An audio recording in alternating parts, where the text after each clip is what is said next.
How you doing, folks? This is Tamil Aker, owner of Aker Home Inspections and All Saints Roofing.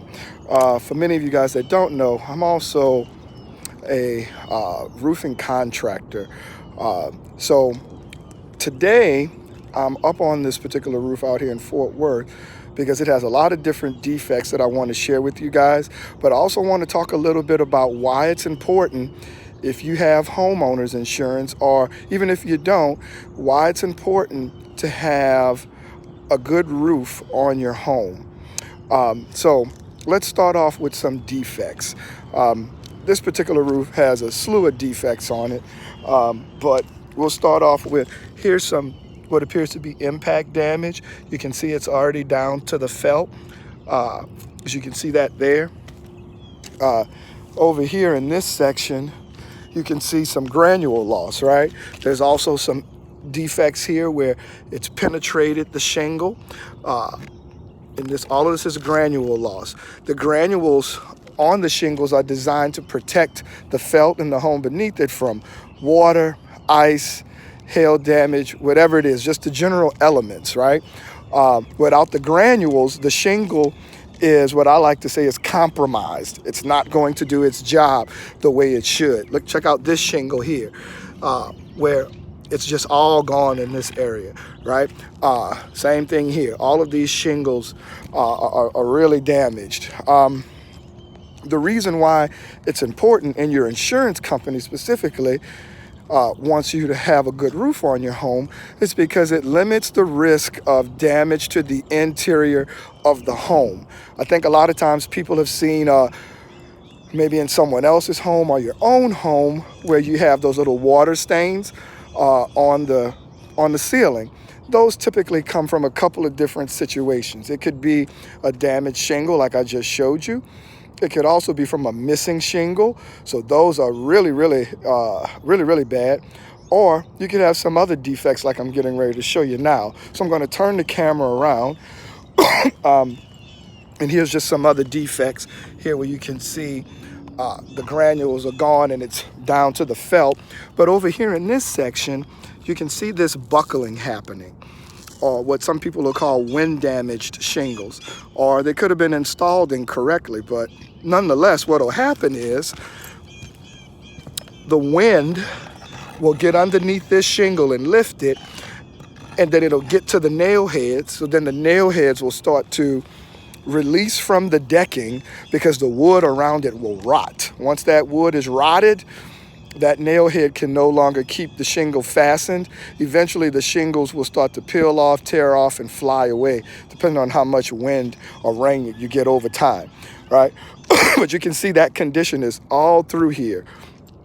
Just buckled shingles all over the place, right? Sometimes if the wrong nailing pattern is used to install shingles, you can get this buckling, or they'll twist, or if there's been movement to the property. A lot of times you'll see foundation damage to a property and it'll start to tug on the roof if there's been enough movement to cause these types of issues. Another issue on a roof where we see a lot of leaks, things that can cause leaks, is flashing. So here's an example here of a gap at the flashing.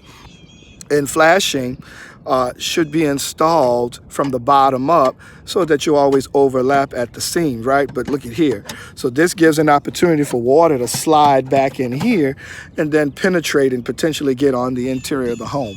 I also like to see all of these seams caulked up to make sure that there's just no opportunity for water to get in. But here's another example right here of some damaged flashing.